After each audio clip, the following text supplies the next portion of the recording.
Dear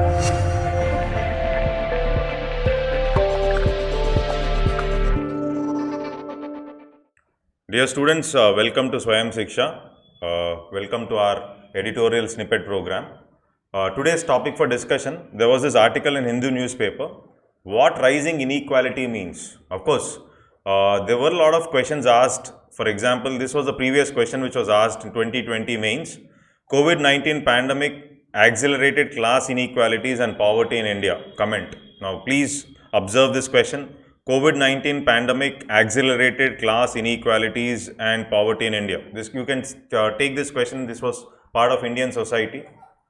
So this was the previous question. Now let's see what can be used from this article basically. So this article in today's newspaper basically talks about one aspect, one important aspect that, so the Kuznets curve, which says that as and when our incomes are increasing, inequalities tend to increase. That is basically, if we observe on a general note how a Kuznets curve looks like.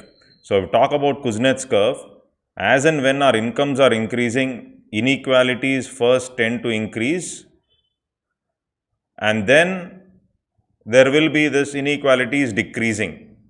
Okay, so that means as and when incomes are increasing up to this point, let's say if I take incomes here, average income, inequalities tend to increase, and then after this point inequalities are reduced from this.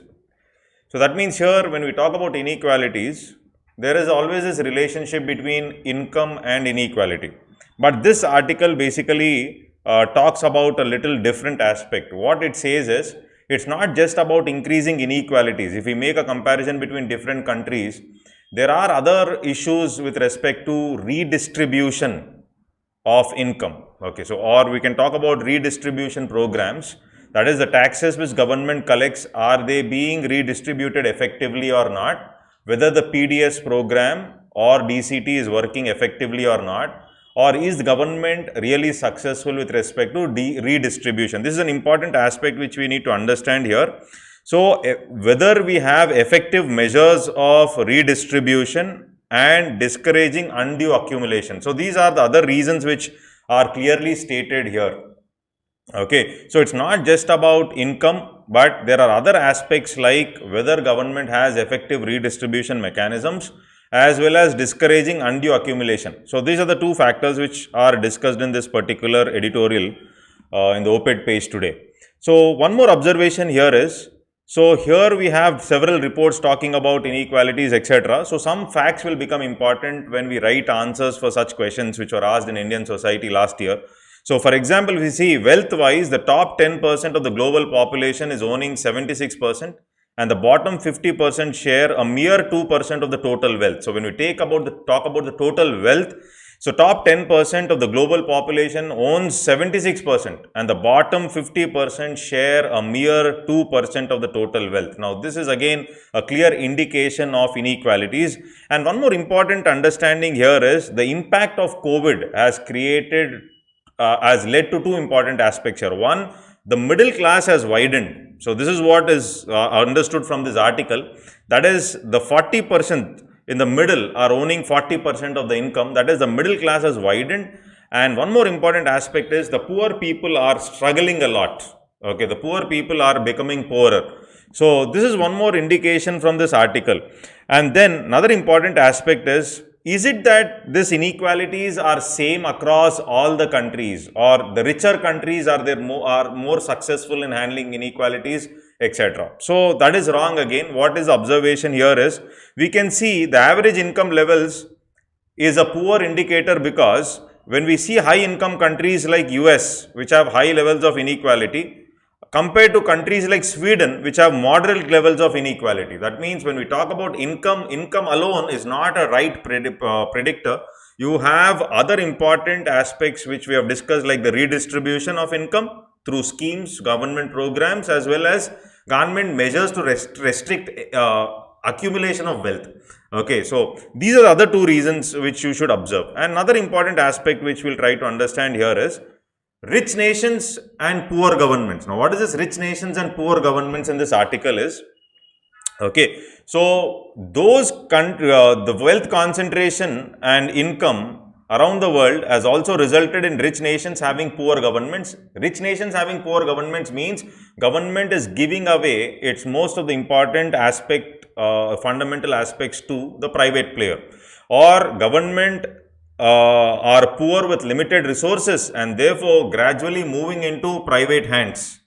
So, because of limited capacity, government is not participating much, and therefore that is also one of the aspect when we can't blame the government completely when it comes to inequalities, etc. But what government has to focus is with respect to its redistribution programs. That is the most important aspect. Like, for example, when we talk about progressive taxing mechanisms, or when we talk about the public distribution system, or when we talk about the direct cash transfers, or when we talk about the trickle down theory, that is a trickle down, the wealth getting trickled down to the masses, etc. If these are implemented effectively after LPG policy in India, then things would have been a little different in India and inequalities would have reduced. Now, this is what the article says, and this is what is understanding from this article. But what we should observe here is, this was the question which was asked. Let's try to understand how do we tackle such questions. So, COVID-19 pandemic has accelerated class inequalities and poverty in India. Comment, this was the question in the exam. So, what we should understand first of all is, a pandemic will expose weaknesses in a society. So, if inequality is a weakness in India, it will be exposed further. Whatever is the weakness in a society, a pandemic will expose it further. So, this is what has happened in India also after this pandemic, after COVID-19 pandemic. Okay, so, and developing countries obviously like India will become more vulnerable to such pandemics because most of our sector is informal economy and with instability with respect to jobs, etc. And then comes up, when we talk about most affected or class inequalities, the most affected would be obviously those who are living with disabilities or poor vulnerable sections, women, children, or migrants, especially displaced migrants. So, this is one thing which we should understand. And then what are the factors which have been behind strengthening these inequalities, especially after COVID pandemic, is something which we should understand.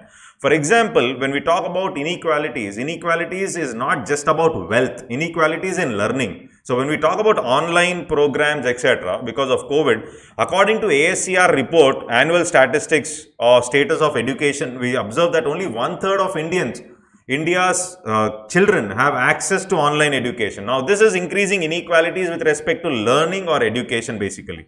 Then, when we talk about livelihood loss, specifically according to ILO reports, there are 400 million sliding into poverty, okay, and 88 million to 115 million into extreme poverty according to World Bank statistic. This is something which we should observe, and this has to be written in the answer, that because of COVID impact, what is the ILO report talking about? Okay, so poor are more vulnerable, and when we talk about women, inequalities against women, what we should understand here is, most of the front runners or most of the healthcare workers are women, and that is the reason women are more affected, and moreover the stress levels increased for women. They had to take the burden of home work, that is child care, because children started staying at home. At the same time, they were the most important front runners, nurses, most of the nurses, etc. Everybody are fighting during COVID pandemic. So, the impact on women was higher due to COVID. That is, so one is children, especially education, then women,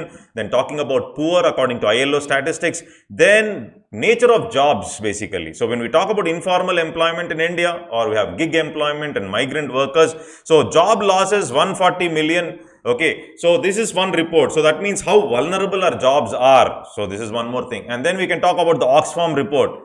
Okay, so which talks about the richest 1% holding around 4 times more than 70% of the country.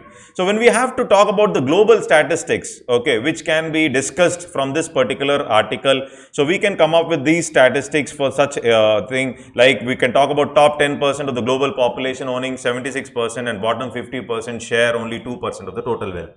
And then we can also say that it's not just about income inequality. We've talked about education, we've talked about health, we've talked about poverty, we've talked about job losses. Along with that, we should also talk about redistribution mechanism as well as factors governments are not having any restraint or restriction on accumulation of wealth. So redistribution, if it is effective in certain countries like Sweden, etc., though you do not have too high incomes like US, but inequalities are less. So what measures have to be taken? You can bring this article very effectively to write your conclusions also. So bringing up these points to what measures? One is redistribution, all that can be written in that answer. So this is how you have to use Hindu articles for writing better answers in exam. So stay tuned, subscribe to our YouTube channel for better videos and better content. Thank you.